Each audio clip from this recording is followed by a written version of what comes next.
जीवित और मान समर्थी परमेश्वर, हृदय से आपका धन्यवाद करते हैं और धन्यवाद के साथ आपकी उपस्थिति में आकर आपको धन्य कहते हैं, क्योंकि आपने प्रभु हम सबके प्राणों को मोक्ष देने के लिए, उद्धार देने के लिए, अनंत छुटकारा देने के लिए आपने प्रभु जो किया है वो और कोई कर ही नहीं सकता।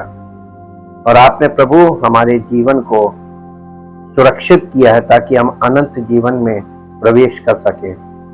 हर एक जीवन से प्रभु आपकी महिमा प्रकट हो, इसीलिए प्रभु आपने कलीसिया के द्वारा लोगों को अपनी महिमा के योग्य बनाने का कार्य पवित्र आत्मा के द्वारा करने के लिए कलीसिया की स्थापना की, ताकि प्रभु कलीसिया के द्वारा हर एक विश्वासी जो उद्धार प्राप्त करता है उसका जीवन आपकी महिमा का कारण बनने के लायक हो, और पवित्र आत्मा पवित्र वचनों के द्वारा उस जीवन को आपकी महिमा के योग्य तैयार करे।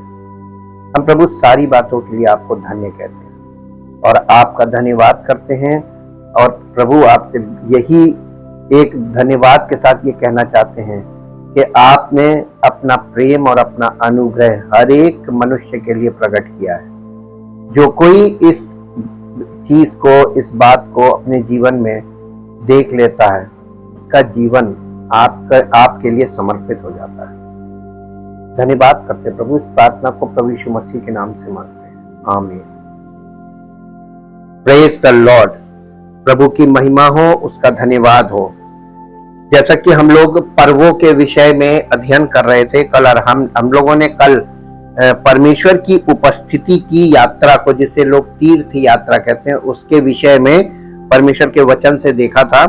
आज हम देखेंगे लेव्य व्यवस्था में जो 7 पर्व दिए गए हैं, और 7 पर्वों के द्वारा परमेश्वर ने अब एक बहुत बड़ी भविष्यवाणी को पर्वों के द्वारा वहां पे रखा हुआ है, और इन पर्वों के द्वारा वो भविष्यवाणी कैसे पूरी हो रही है उसको हम लोग आज देखेंगे। लेव्य व्यवस्था में वर्णित पर्वों अर्थात नियत समयों, पर्व का मतलब है नियत समयों यानी अपॉइंटेड टाइम्स। तो पर्व का मतलब अकॉर्डिंग टू द बाइबल, पर मूसा की व्यवस्था में ये पर्व जो थे ये नियुक्त समय को कहते थे। एक दिन का पर्व भी होता है, लेकिन पर्व का एक समय होता है। इसको हिब्रू में जब आप टाइमिंग को अगर स्टडी करेंगे तो वहां पे इपॉक ऑफ टाइम लिखा हुआ है, जिसे सीजन कहते हैं। तो कोई भी मौसम होता है, उस मौसम का 2 या 3 महीने का जो समय होता है, that is called the season. और सीजन का मतलब होता है इपॉक ऑफ टाइम या नियुक्त समय। तो यहां पर हम लोग ये जो परमेश्वर ने पर्व बताए हैं वचन में, ये पर्व सीजन में ही होते हैं। और आपको 3 सीजन मालूम है। लोग कहते हैं गर्मी का सीजन, बारिश का सीजन और जाड़े का सीजन, लेकिन आप 2 सीजन भूल जाते हैं। वो 2 सीजन जो 2 सीजन के बीच में पड़ता है, जैसे जाड़ा जाता है, गर्मी आ रही होती है, इसके बीच में आता है, उसको कहते हैं बसंत ऋतु। और जब वो जाड़ा आ रहा होता है और बारिश जा रही होती, बारिश और गर्मी जा रही हो, जाड़ा आ रहा है, उसके बीच फिर एक इंटरवल आता है, उसको कहते हैं शरद ऋतु, autumn season and spring season. अब हम लोग इन पर्वों को जब देखते हैं तो आपको खास बात यहां पर देखने को मिलेगी, ये भविष्यवाणी से भी जुड़ी है, और ये है कि हम आज देखेंगे कि ये लेव्य व्यवस्था में वर्णित पर्वों अर्थात नियत समयों या अपॉइंटेड टाइम्स को समझना, और यीशु कैसे पर्वों को पूरा करते हैं, इसको हम लोग देखेंगे, क्योंकि सारी भविष्यवाणी यहां से चल रही है। आज के मसीही इन पर्वों के महत्व को नहीं समझते हैं, और ये भी नहीं समझते हैं कि इन पर्वों यानी नियत समयों का यीशु से क्या संबंध है। लेव्य व्यवस्था की ये 7 पर्व हमने आपको बताया ना, 7 पर्व। ये पहला पर्व है फसह का पर्व। ये फाउंडेशनल फीस्ट है, यानी ये मूलभूत पर्व है, 1 दिन का होता था। इसी के दूसरे दिन से शुरू होता था फसह का पर्व, अख़मीरी रोटी का पर्व, और ये अख़मीरी रोटी का पर्व 7 दिन का पर्व होता है। और इसके अखमीरी रोटी के पर्व के ठीक दूसरे दिन ये पहले फल का पर्व होता है, ये भी एक दिन का होता है। और अखमीरी रोटी का पर्व चलता रहता है, ये 7 दिन का है, ये चल रहा है। और इसी के यानी फसह के पर्व के तीसरे दिन जो होता है वो पहला फल का पर्व होता है। उसके बाद 5वां होता है तुरही का पर्व, ये भी एक दिन का पर्व है। प्रायश्चित के दिन का द डे ऑफ अटोनमेंट, ये भी एक पर्व है और ये भी एक दिन का पर्व है। फिर आता है 7वां पर्व झोपड़ियों का पर्व, और ये होता है 7 दिन का पर्व। तो 2 7 दिन के पर्व मिलेंगे, एक अखमीरी रोटी का पर्व और दूसरा झोपड़ियों का पर्व। ये 7 दिन के पर्व हैं। अब इन 7 पर्वों को मुख्यतः 2 भागों में विभाजित किया गया है। अब ये 2 भाग में कैसे विभाजित होते हैं? ये 1 वर्ष के 7 पर्व हैं, 1 वर्ष के 7 पर्व, यानी हर साल 7 पर्व आएंगे, लेकिन ये 2 भागों में होंगे। पहला भाग है वसंत ऋतु के पर्व। वसंत ऋतु के पर्व जो होंगे वो वर्ष के आरंभ के पर्व हैं। और यहूदी कैलेंडर जो चंद्रमा के अनुसार चलता है, ज्यूइश कैलेंडर, उस कैलेंडर का पहला महीना हमारे इंग्लिश कैलेंडर का अप्रैल, और उनका पहला महीना और हमारा चौथा महीना। तो हमारा जो इंग्लिश कैलेंडर का चौथा महीना होता है वो उनका पहला महीना होता है। एक्चुअल में हमने आपको बताया था ना, 15 मार्च से 15 अप्रैल ये यहूदियों का पहला महीना है। और आप इंग्लिश कैलेंडर के हिसाब से भी देखेंगे तो 15 मार्च से और 15 अप्रैल के बीच का जो सीजन है, ये कौन सा सीजन है? बसंत ऋतु। हम लोगों के यहाँ बसंत का त्योहार, बसंत में त्योहारों की शुरुआत हो जाती है, ठीक है। तो आप ये देखेंगे कि हमारे हिंदुस्तान में सारे त्योहार यहीं से शुरू हो जाते हैं। एक्चुअल में ये कटनी का समय आने लगता है, और ये कटनी का समय आ रहा होता है, इसलिए ये पहला फल का पर्व इसी में पड़ता है। और इसके बाद ये पहले फल का, इसमें कौन कौन से पर्व आते हैं? बसंत ऋतु के पर्व जो वर्ष के आरंभ के पर्व हैं, इनमें है फसह का पर्व, अखमीरी रोटी का पर्व, और पहले फल का पर्व, और फिर चौथा पेंतेकुस्त का पर्व। और ये टाइमिंग कहां तक जाएगी? ये टाइमिंग जाएगी मई तक जाती है। अब आप देखिए कटनी, जो ये पहला फल का पर्व है, ये सबसे पहली फसल जो कटती थी इजराइल में, वो कटती है जौ। जौ की फसल कटती है, अभी गेहूं नहीं कटा है। गेहूं और जौ कटने के बीच 50 दिन का अंतर चलता है।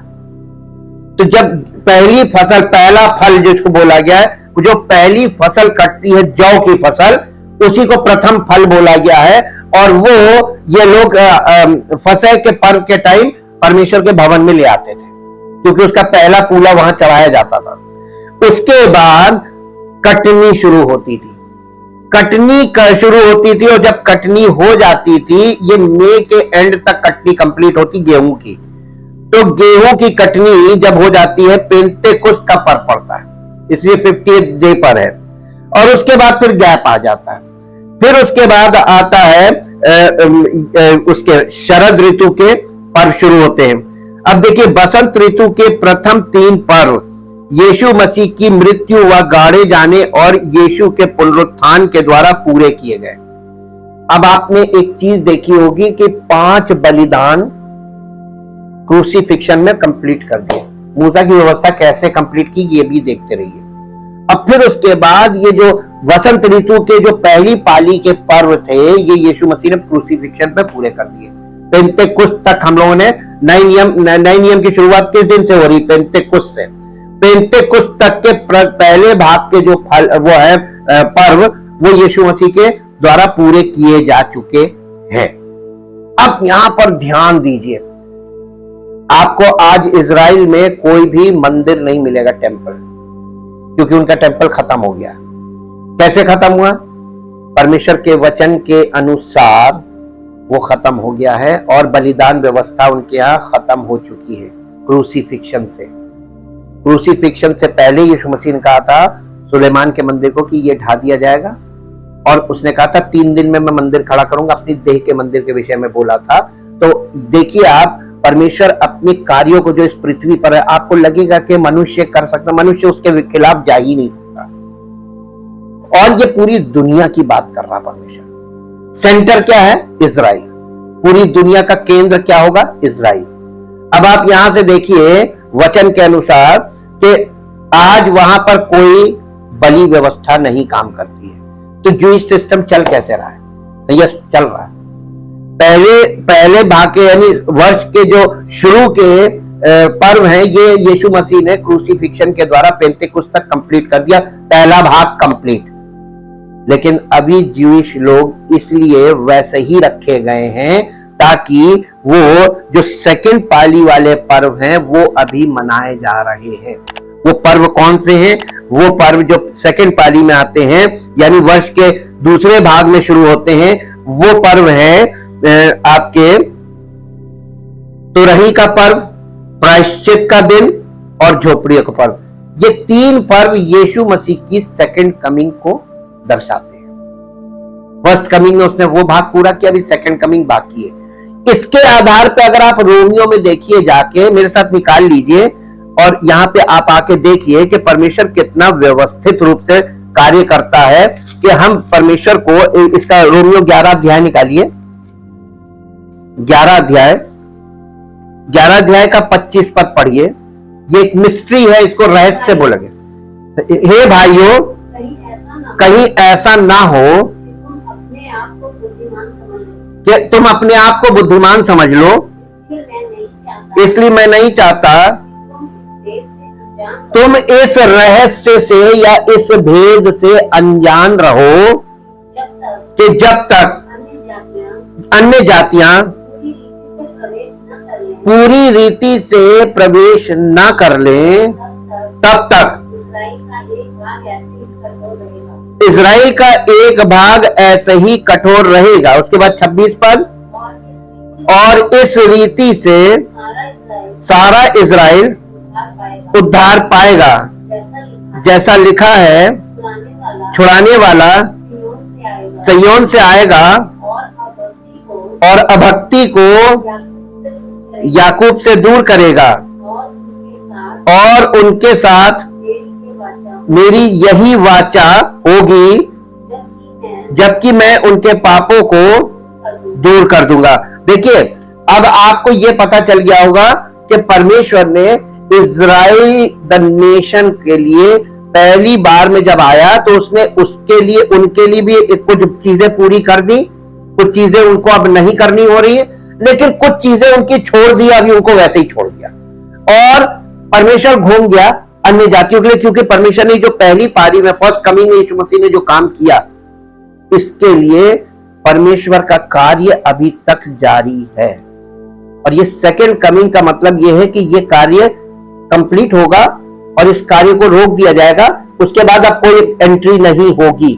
तो प्रभु में प्रवेश पाने के लिए अभी आपके पास अवसर है, जो बहुत जल्दी खत्म होने वाला है। अब इसका बाइबल में दिया हुआ है कि अभी अनुग्रह का दरवाजा खुला हुआ है, लेकिन ये बहुत जल्दी बंद होने वाला है, क्योंकि हम लोग एंड ऑफ एंड डेज में आ गए। तो आपके पास जो अभी अवसर है, ये अवसर बहुत जल्दी आपके हाथ से खत्म हो जाएगा, फिर कोई एंट्री नहीं है। जैसे उनकी अभी एंट्री बंद है, वैसे यहां एंट्री बंद हो जाएगी, उनकी एंट्री शुरू हो जाएगी। अब आप देखिए कि परमेश्वर कितना व्यवस्थित रूप से कार्य करता है। और इसमें देखिए, वसंत ऋतु के प्रथम 3 पर्व यीशु मसीह की मृत्यु, गाड़े जाने और यीशु के पुनरुत्थान के द्वारा पूरे किए गए हैं। अब आपने एक और बात यहां पर देखिए, बहुत ध्यान से मेरे साथ निकालिए, पहला कुरिन्थियों उसका 15 अध्याय, पहला कुरिन्थियों उसका 15 अध्याय और उसका 3 पद पढ़ दीजिए।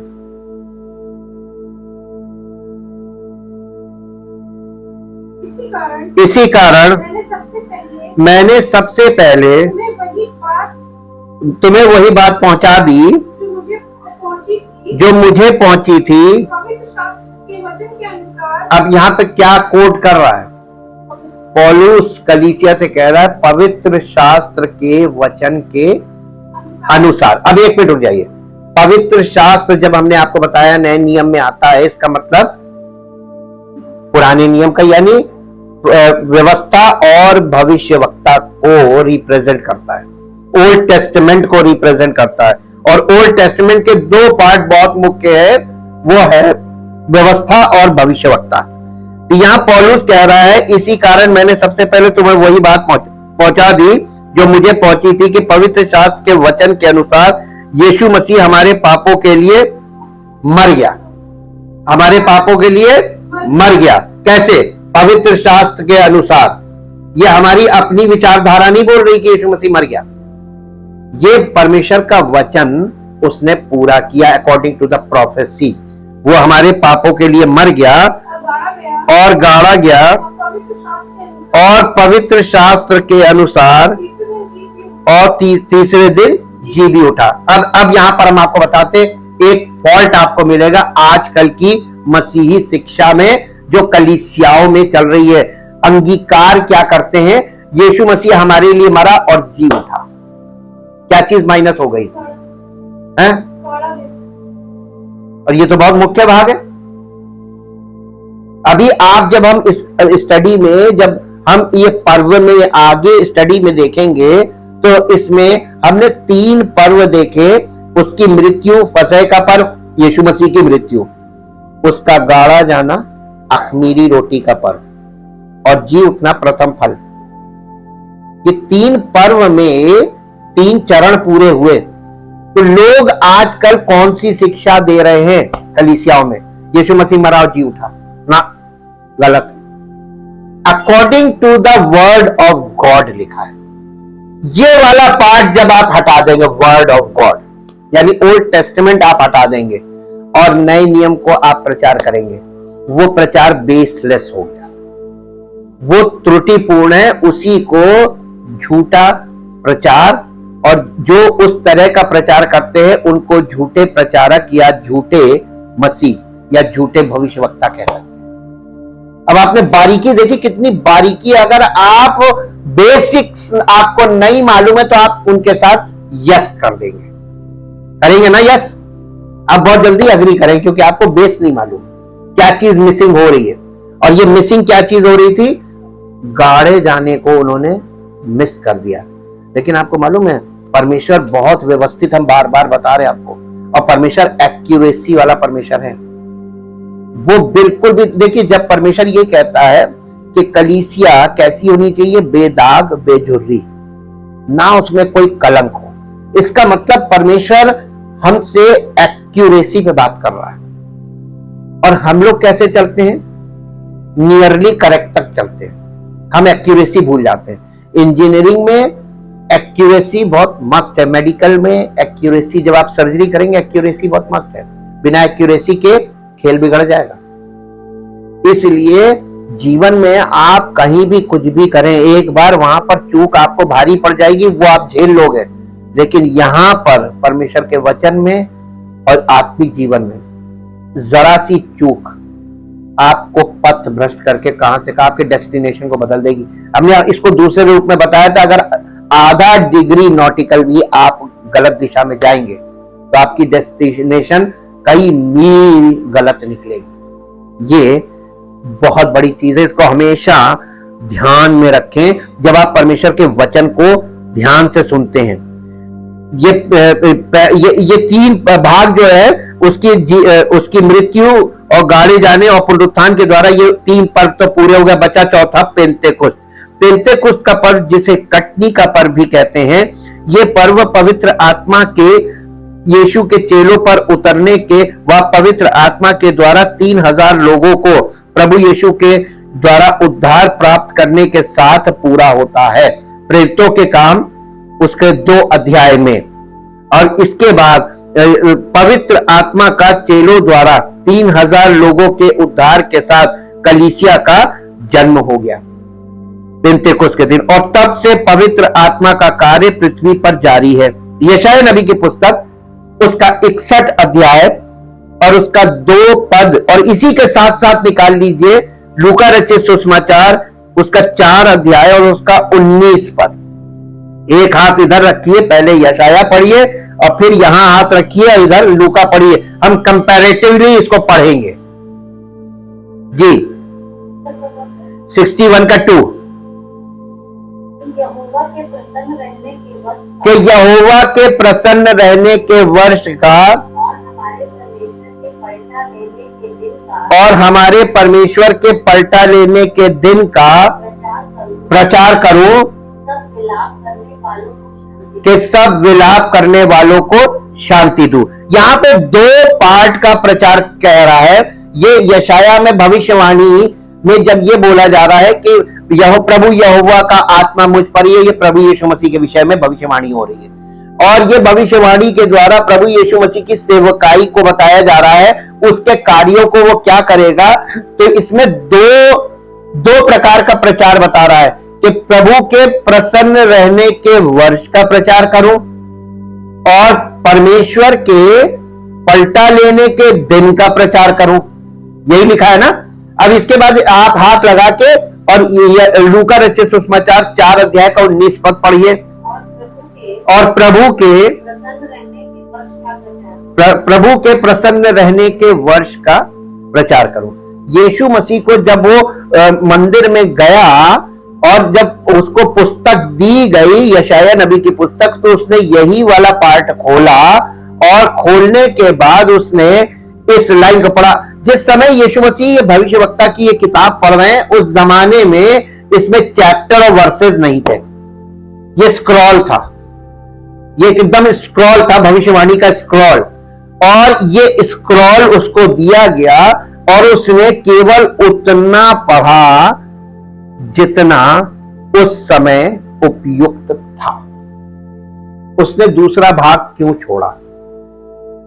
कभी मान लीजिए कोई आपके अंदर ये सब प्रश्न उठने चाहिए जब आप पढ़ते हैं कि आपने पुराने नियम में पढ़ा, फिर उसको नए नियम में पढ़ा, तो जब वहां से वहां रेफरेंस इधर आ रहा है तो यहां पर एक बात छूट क्यों जा रही है? अच्छा, मेरे अंदर बचपन से ये टेंडेंसी रही है कि हम ओल्ड टेस्टमेंट जब न्यू टेस्टमेंट में रेफर किया जा रहा है, रेफरेंसेस आ रहे हैं और रेफरेंस टू कॉन्टेक्स्ट जब चलते हैं तो क्या चीज उधर थी जो इधर नहीं दिख रही है और क्या चीज इधर है जो उधर नहीं दिख रही है, तो हमको इस पे थोड़ा सा दिमाग में बल जल जाता है। क्या करें, टेंडेंसी। और इसकी खोज करने से लाभ मिलता है, सत्य मिलता है जी। अब देखिए क्या अंतर मिला। इसमें पलटा लेने के दिन का प्रचार गायब हो गया। ठीक, परमेश्वर की योजना कभी बदलती नहीं है। शुरू से जो उत्पत्ति से उसने चीजें बताई जैसे जैसे वैसे ही वैसे वो चला है और वैसे ही वैसे अभी तक चला आ रहा है, एक्यूरेसी पे है। तो अब यहां पे हुआ क्या? अब ये देखिए, यीशु मसीह की फर्स्ट कमिंग में ये सेकंड कमिंग का प्रचार था। और यीशु मसीह पहली बार जब आया था तो वो उद्धारकर्ता के रूप में आया था, जिसका हमने देखा कि वो एक दीन राजा बनकर प्रवेश कर रहा था यरूशलेम में, गधे की सवारी। हमने आपको बताया था पाम संडे वाले दिन, जब राजा घोड़े पर सवार होकर आता है, युद्ध के लिए आता है, और जब गधी पर सवार होकर आता है तो शांति के लिए आता है। यीशु मसीह शांति का राजकुमार बन के आ रहा है गुड फ्राइडे, पाम संडे वाले दिन। और उसी के बाद ये पैशन वीक शुरू हो रहा है और ये पर्व शुरू हो रहे हैं और इन पर्वों में भविष्यवाणी पूरी हो रही है फसह के पर्व से। और ये पेंतेकुस्त पे जाके कलीसिया की स्थापना हो गई, पहली आगमन का काम कंप्लीट हो गया। अब यहीं तक उसको करना था। अब इसका दुरुपयोग बताएं। बहुत से अन्य जाति के लोग जब आप आज बताइए, पहले ये बताइए, आज कौन सा युग है? यीशु मसीह का युग है कि पवित्र आत्मा का युग है? अब आप पवित्र आत्मा के युग में है। यीशु मसीह का कार्यकाल कंप्लीट, जो उसने किया था पहला आगमन उसका कंप्लीट हो गया, वो अपना काम करके चला गया। उसने पवित्र आत्मा एज ए गवर्नर को भेजा इस पृथ्वी पर। किंग बैठा हुआ अपने ऑफिस में और गवर्नर यहां पर है। अब आप थोड़ी देर ये बताइए, गवर्नर रूल का मतलब क्या होता है? सिविक्स, आपसे सिविक्स का प्रश्न करना है। ये हम कोई आपसे वैसा प्रश्न नहीं कर रहे हैं। ये प्रेसिडेंट रूल का मतलब क्या है? मार्शल लॉ, मार्शल लॉ है ना। राष्ट्रपति शासन का मतलब क्या है? सेना का शासन, कड़क रूल। तो ये कड़क रूल कहां से शुरू होता है? जैसे ही सत्ता में गवर्नर को दे दिया जाता है। तो ये कौन सा युग चल रहा है? गवर्नर का चल रहा है ना टाइम। तो इसमें जब यीशु मसीह ने अपने चेलों से एक बात बोली थी, अब आपको कंफर्म होगी और क्लियर होगी। उसने कहा था, मुझे तुमसे बहुत सी बातें कहनी है जिन्हें तुम अभी सह नहीं सकते, परंतु जब वो अर्थात सत्य का आत्मा आएगा तब तुम्हें सब सत्य का मार्ग बताएगा। और वो अपनी ओर से कुछ नहीं बोलेगा, वो मेरे वचन में से बोलेगा, हार्ड बोलेगा, और तुमको तुम्हारा अंत दिखाएगा, तुम्हारे भविष्य को दिखाएगा। या तो तुम अनंत जीवन में जाओगे या अनंत दंड भोगोगे। वो तुम्हें पलटा लेने का प्रचार के दिन के बारे में बताएगा। यीशु मसीह ने नहीं बताया। यीशु मसीह दीन और नम्र बन के आया था। अब त्रुटि अन्य जाति के लोग कई बार वो सॉफ्ट स्पोकन और दया करने वाले यीशु को ढूंढ रहे हैं। और युग किसका चल रहा है? पवित्र आत्मा का। तो यीशु मसीह का वो जो स्वभाव था ना, उस स्वभाव के द्वारा उसको जो करना था, उद्धार के काम को उसने कर दिया। अब सेकंड कमिंग में यीशु मसीह कैसे आएगा आपको मालूम है? घोड़े पर सवार। प्रकाशित वाक्य में लिखा है वो घोड़े पर सवार। अब काहे के लिए आ रहा है? अब वो हिसाब लेने आ रहा है कि जो मैं दीन और नम्र बन के आया था तो तुम लोगों ने मुझे हल्के में ले लिया। पूरी दुनिया में यीशु मसीह को लोग हल्के में ले गए। अरे ये क्या करेगा, ये तो खुद तो, कई लोग वो इस पे रीजनिंग करते, अरे वो तो मर गया, वो क्या करेगा। अरे आप परमेश्वर के वचन को अध्ययन करके देखिए, उसकी मृत्यु ने पूरी दुनिया हिलाई, उसकी सेकंड कमिंग भी पूरी दुनिया हिलाएगी। मैं आपको पक्का बता रहा हूं। कल अभी 8 अप्रैल को एक यानी टोटल सोलर एक्लिप्स आ रहा है। आप अगर बहुत ज्यादा सोशल मीडिया में रहते हैं, आप उसमें जाके देख लीजिए, दुनिया हिल गई है। पूरा अमेरिका लगभग बंद कर दिया गया सरकारी तौर पे, सारे स्कूल्स बंद कर दिए गए। क्यों डर रहा है सुपर पावर? क्यों डर रहा है? क्योंकि पहला ही अध्याय में लिखा हुआ है कि ये चिन्ह होंगे, सूरज, चांद, तारे, ये चिन्ह का काम करेंगे। और बाइबल में इक्वल चिन्ह चल रहे हैं, साइंस चल रहे हैं। और ये साइंस क्या है? एक्लिप्स, यानी ये जो ग्रहण है, सूर्य ग्रहण, चंद्र ग्रहण, ये अंत के दिनों में लोगों को चिन्ह देंगे। और जो इन चिन्हों को वचन के आधार पर समझ जाएंगे वो चेत जाएंगे। वरना दुनिया अपने हिसाब से जैसे चल रही है ना, मिटने की ओर जा रही है, प्रलय की ओर जा रही है, विनाश की ओर जा रही है। अब आप देखिए यहां पर कि यहां पर पेंतेकुस्त तक पूरा हो गया। वह अब आता है वर्ष के अंत अर्थात शरद ऋतु के पर्व, तुरही का पर्व। पहला पर्व पड़ेगा तुरही का पर्व। इसे फीस्ट ऑफ शाउटिंग भी कहते हैं, यानी चिल्लाने का पर्व। यीशु मसीह की सेकंड कमिंग के से पहले दुनिया में लोग चिल्ला रहे होंगे। अब ये चिल्लाहट कैसी होगी? आज की परिस्थिति देखकर और इसको मल्टीप्लाई करके देख लीजिए कि उसके आने के समय क्या परिस्थिति होगी। त्राही त्राही मच रही होगी और लोग चिल्ला रहे होंगे। उस समय इजराइल का एक फीस्ट आएगा जिसे कहते हैं तुरहियों का पर्व। वहां पर तुरही बजेगी, इसीलिए तुरही से जुड़ी हुई भविष्यवाणी भी है। और ये कहलाता है फीस्ट ऑफ शाउटिंग। एक ही दिन का होता है। इसके तुरंत दूसरे दिन होता है प्रायश्चित का दिन, द डे ऑफ अटोनमेंट, यानी लोग पश्चाताप करेंगे। और ये कौन लोग होंगे? ये इजरायली होंगे। मालूम क्यों? ये क्यों पश्चाताप करेंगे? किसी ने प्रश्न किया नहीं, करना चाहिए था, क्योंकि फर्स्ट कमिंग में इन्होंने यीशु मसीह को एक्सेप्ट नहीं किया था। इसलिए त्राही त्राही मचेगी। इजराइल की कंडीशन बहुत खराब हो जाएगी। चारों तरफ से वो दुश्मनों से घिर चुका होगा और उसको बचाने वाला कोई नहीं होगा। तब उनका जीवित परमेश्वर, उसका इकलौता पुत्र प्रभु यीशु मसीह प्रकट होगा। और प्रकट होगा, ये थर्ड वर्ल्ड वॉर चल रहा होगा। ये भी आपको बता दें, थर्ड वर्ल्ड वॉर चल रहा होगा, तब ये पर्व पूरे किए जाएंगे। ये घटना तभी होगी और तब वो प्रकट होगा। और इनके बारे में भविष्यवाणी में लिखा, ये छाती पीटेंगे। और जो अन्य जाति के लोग जिन्होंने अभी उसको हल्के में ले रखा है, वो लोग भागेंगे और कहेंगे, गुफाओं से कहेंगे, पहाड़ों से कहेंगे, हम पर गिर पड़ो, में बचा लो, मौत मांगेंगे, मौत ढूंढेंगे और समय मौत नहीं मिलेगी। ये भी बता रहे, ये भी लिखा हुआ है। आज मौत जितनी आसानी से हो रही है, उस समय मौत नहीं मिलेगी। लोग मृत्यु मांगेंगे उससे बचने के लिए, लेकिन नहीं बच पाएंगे।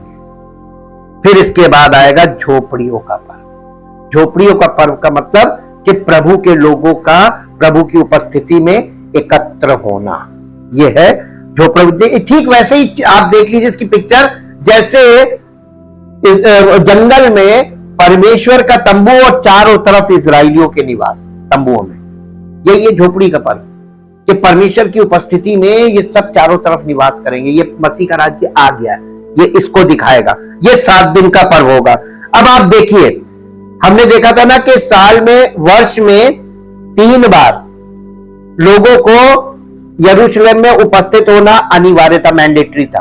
वो 3 पर्व कौन से थे जिनमें मैंडेटरी था?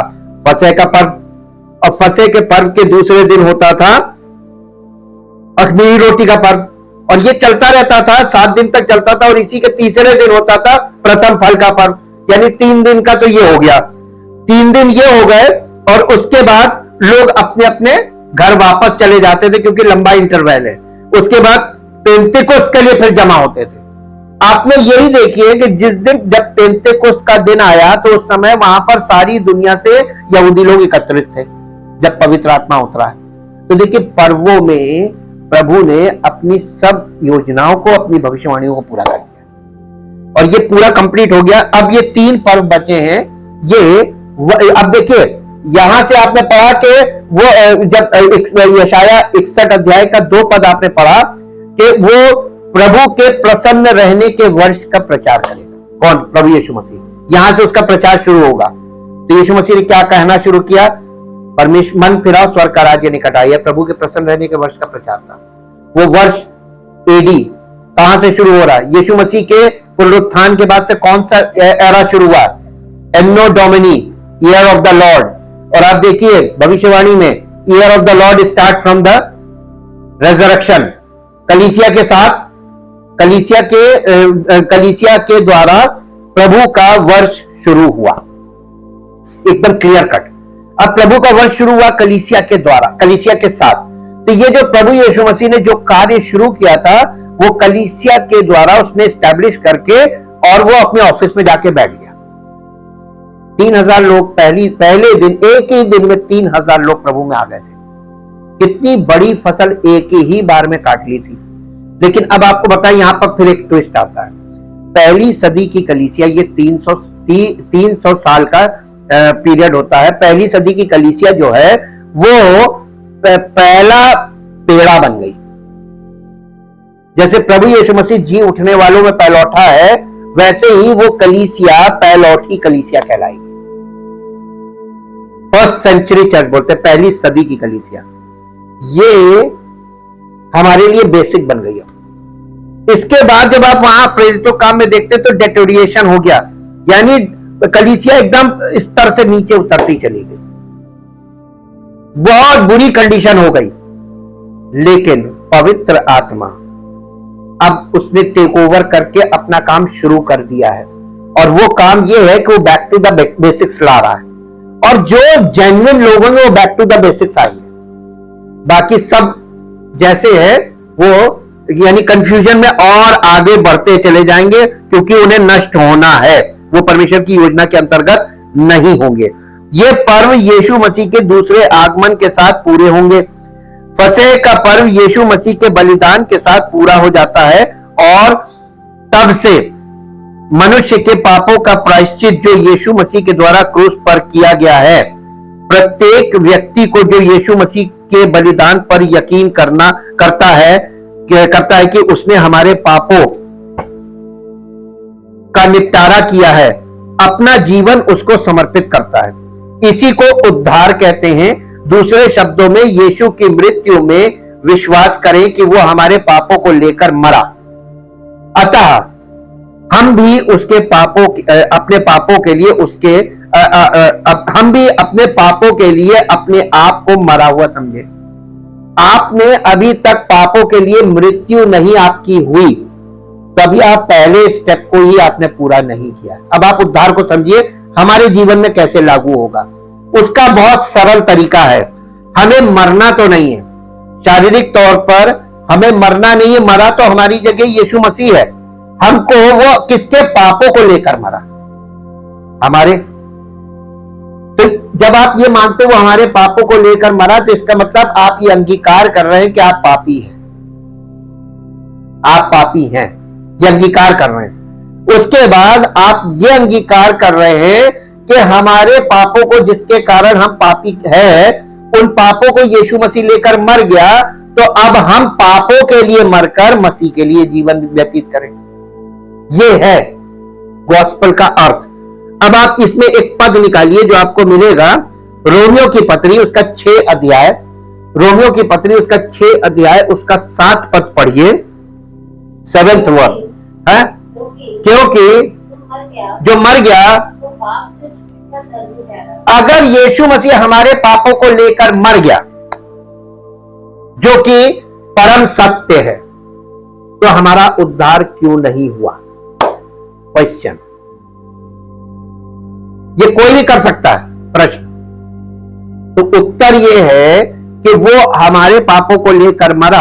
अब ये तो जनरल हो गया, हम सब के सब समस्त मानव जाति पापी है और यीशु मसीह सबके लिए मरा, ये जनरल है।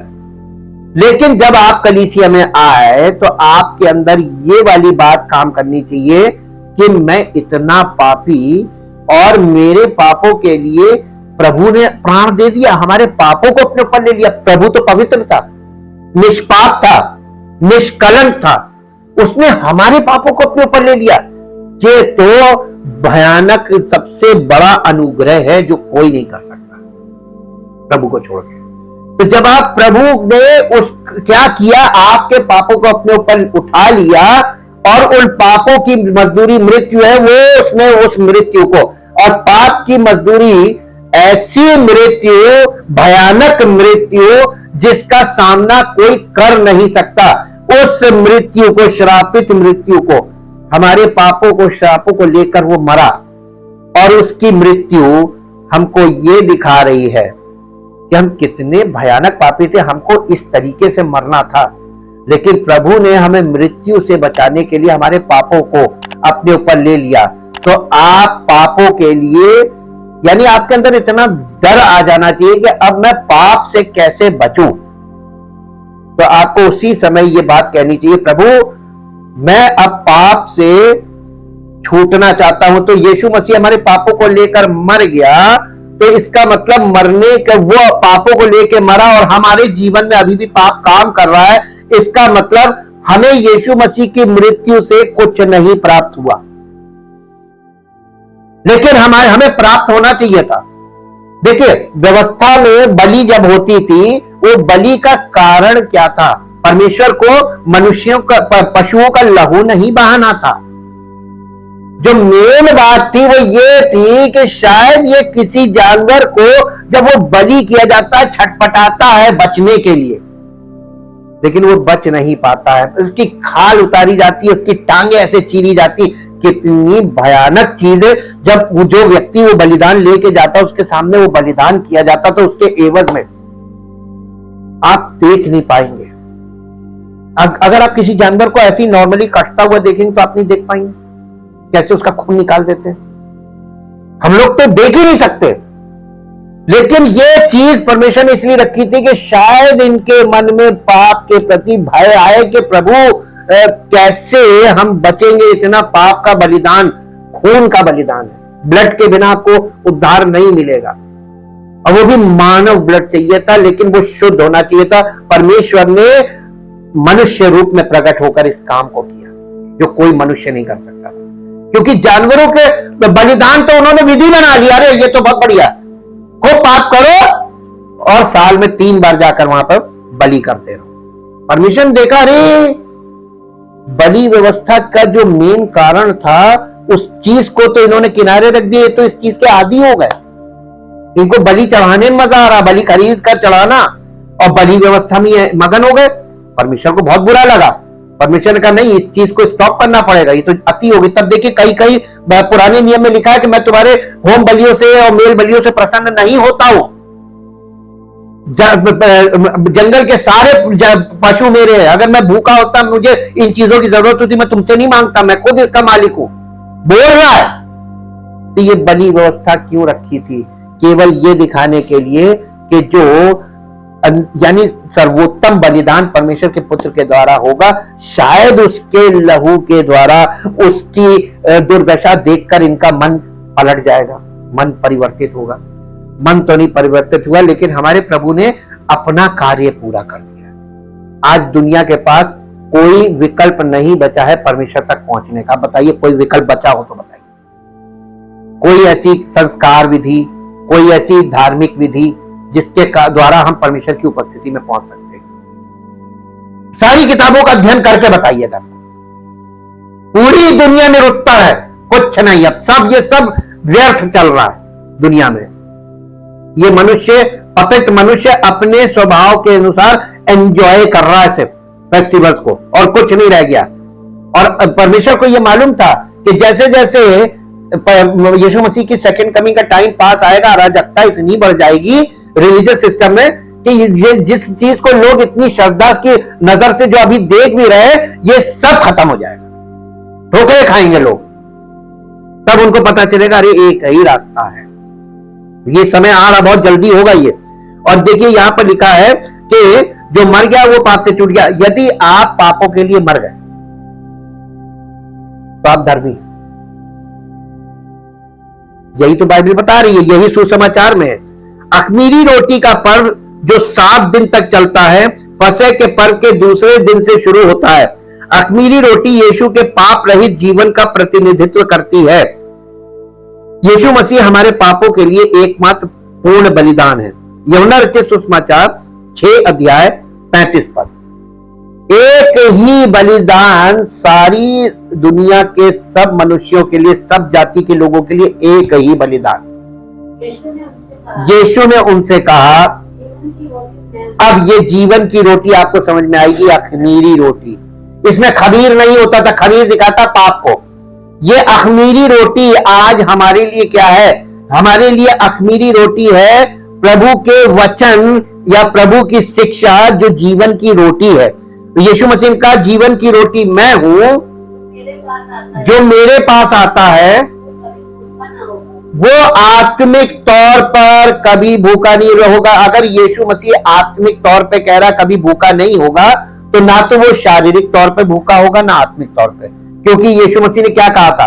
पहले तुम परमेश्वर के राज्य और धार्मिकता की खोज करो, तो क्या खाएंगे, क्या पिएंगे, कहां रहेंगे, ये भौतिक सारी आवश्यकताएं आपसे आप तुम्हारी परमेश्वर पूरी करने लगेगा। तो परमेश्वर हमारी फिजिकल आवश्यकताओं को भी पूरा करेगा अगर हम स्पिरिचुअल रोटी में भागी होते हैं तो। जी, वो कभी भूखा ना होगा, और जो मुझ पर विश्वास करता है वो कभी प्यासा ना होगा। अब आप देखिए, हमारी आत्मिक और शारीरिक दोनों जिम्मेदारी प्रभु के पास चली जाएगी जब आप यानी इस रोटी में भागी होने लगते हैं। यीशु मसीह ने कहा था जीवन की रोटी मैं हूं। यीशु ना केवल हमारे पापों को दूर करता है, वो हमारी आत्माओं का पोषण भी करता है। अख़मीरी रोटी का पर्व मसीह के पाप रहित जीवन की ओर इशारा करता है। इस पर्व के समय यीशु की देह कब्र में थी, उसे गेहूं के बीज की तरह बोया गया था और जीवन की रोटी के रूप में वो कब्र से बाहर आया। ये पिक्चराइजेशन था। प्रथम फल का पर्व, अख़मीरी रोटी के पर्व के आरंभ होते ही अगले दिन प्रथम फल का पर्व होता है, जो यीशु मसीह के पुनरुत्थान के साथ पूरा हो जाता है। परंतु अख़मीरी रोटी का पर्व चलता रहता है क्योंकि ये 7 दिन का पर्व होता है। अब मेरे साथ पहला कुरिन्थियों 15 अध्याय फिर निकालिए, पहला कुरिन्थियों 15 अध्याय और उसका 20 पद पढ़िए। 15 अध्याय और उसका 20 पद।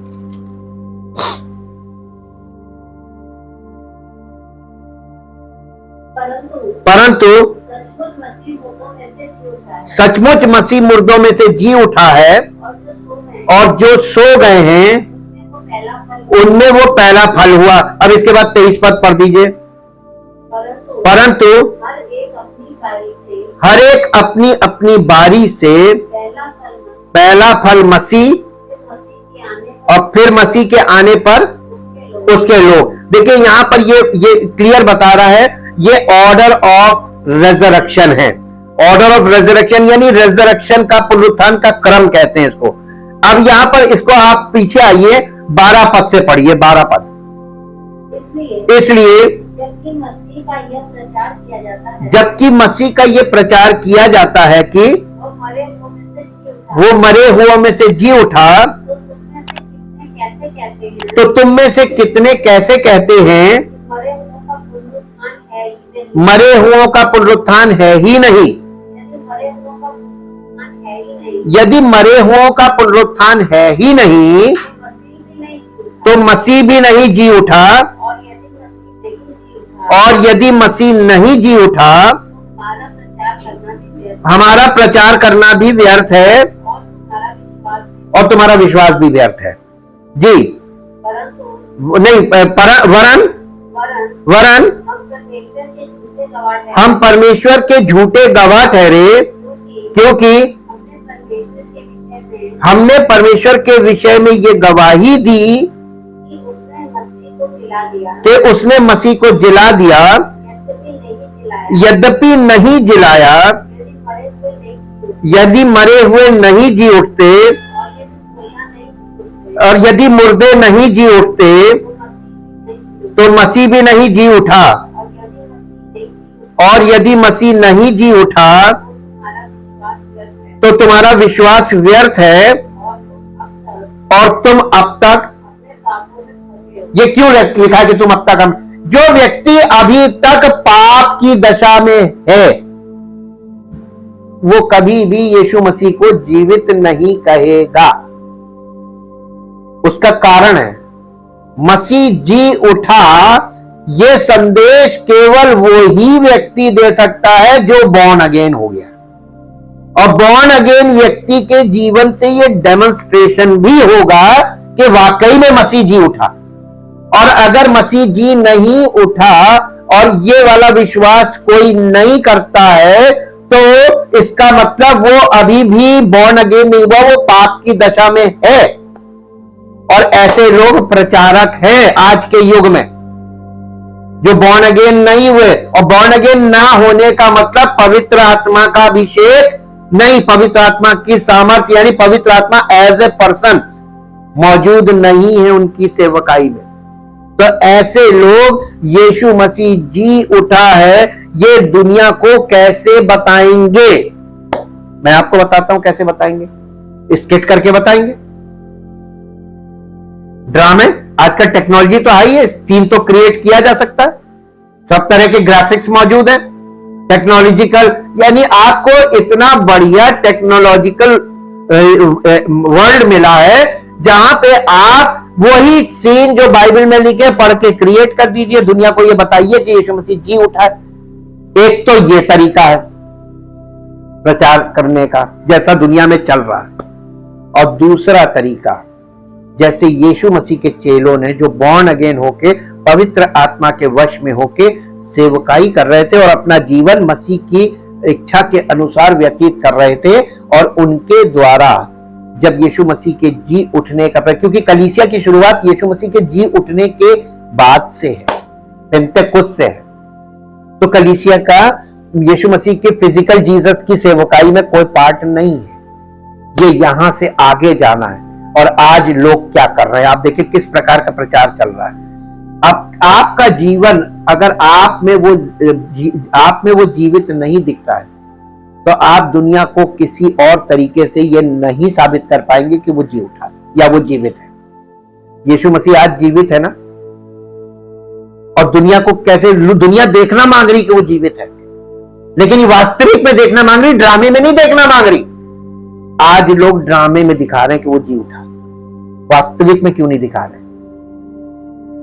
यही काम वास्तविक जब होगा तो तहलका मच जाएगा। जी अब यहाँ पे आपने देख लिया, यहीं पे पौलुस ने इस बात को रखा, और इसके बाद यहाँ पे हम देखते हैं कि अख़मीरी रोटी, ये पहला फल जो था ना, ये जौ कटती थी और जौ को पहले चढ़ा जाता है। यीशु मसीह उसी सेक्शन में पहला, यानी जी उठने वालों में पहलौठा हो गया, और उसके बाद उसने जी उठने के लिए यानी पुनरुत्थान के लिए क्रम ठहराया।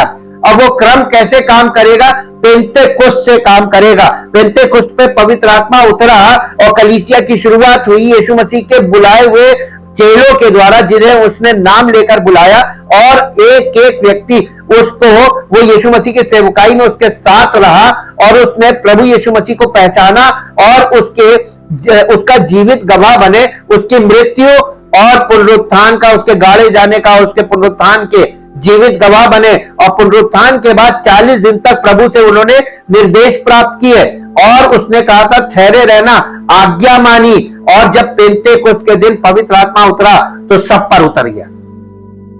और उसके बाद चेलों ने कुछ नहीं किया, उनका जीवन पवित्र आत्मा को समर्पित हुआ, और पवित्र आत्मा के द्वारा यीशु मसीह के कलीसिया की सेवकाई शुरू हुई। और ये है अब एक एक मसीही विश्वासी के पुनरुत्थान का द्वार खुल गया, और हर एक व्यक्ति को पहले मसीह की देह में पुनरुत्थान होना है। और ये पुनरुत्थान हमको प्रथम पुनरुत्थान है, ये प्राप्त करना है जो हमारे प्राणों का पुनरुत्थान है। और जब हमारा मसीह की देह में प्राणों का पुनरुत्थान होगा तो ये सब मसीह कलीसिया में जितने भी लोग हैं, जब जितने लोगों का प्राणों का पुनरुत्थान हो जाएगा यीशु मसीह के आने तक, तो यीशु मसीह जब आएगा तो इन सब उद्धार प्राप्त प्राणों को वो यानी अपनी देह में ले लेगा, और ये पुनरुत्थान की देह है, और ये उसकी महिमान्वित देह है। और पूरी दुनिया के सामने आकाश पर वो सब जो उद्धार प्राप्त लोग हैं, जो कलीसिया में उद्धार पाएंगे, जिनके प्राणों का उद्धार हो जाएगा, पुनरुत्थान हो जाएगा, उनको वो अपनी देह में प्रकट करेगा। ये परमेश्वर की महिमा प्रकट होगी, और इसी का इंतजार सच्चे मसीही लोग कर रहे हैं। Thank you Lord, thank you Lord. परम पिता परमेश्वर, हम आपका हृदय से धन्यवाद करते हैं आपकी उन योजनाओं के लिए जो कलीसिया के लिए प्रभु आपने योजनाएं रखी हैं। यीशु मसीह के दोबारा आने पर कलीसिया के लिए कितना महिमा से भरा समय होगा, और प्रभु उस समय संसार में कितना बुरा समय चल रहा होगा। लेकिन हम धन्यवाद करते हैं, आज कलीसिया के लोग, हो सकता है आज मसीही विश्वासी हो सकता है बड़ी पीड़ाओं में पड़े हों, बड़े कष्टों से गुजर रहे हों, सब तरफ से उनको परेशानियों का सामना करना पड़ा होगा, दुख रूपी भट्टी उनके चारों तरफ लगी हुई है, दुख रूपी अग्नि का सामना कर रहे हैं। लेकिन जब वो आएगा तो वो हमारे सब आंसुओं को पोंछ देगा, और उस समय दुनिया आंसू बहा रही होगी, दुनिया तड़प रही होगी जो आज आनंद कर रही है, और हम लोग उस समय आनंद करेंगे। हम प्रभु आपका बहुत धन्यवाद करते हैं। चाहते पिता परमेश्वर, आपकी इच्छा और योजना हर एक मसीह विश्वासी पर, हर एक उस विश्वासी पर जिसने प्रभु यीशु मसीह के बलिदान पर, उस बलिदान पर प्रभु जो उसने पापियों के लिए किया है, उस पर विश्वास करके वो अपने आप को समर्पित करता है, और कलीसिया में मसीह की देह का एक अंग बनने के लिए अपने आप को समर्पित कर देता है। प्रभु उस जीवन को अपनी महिमा में प्रकट करेगा। उसने वायदा किया है, और उसने जितने भी वायदे किए वो अपने वायदों में सच्चा है। पिता परमेश्वर, हम आपका धन्यवाद करते हैं। इस प्रार्थना को प्रभु यीशु मसीह के नाम से मांगते हैं, आमीन। Praise the Lord.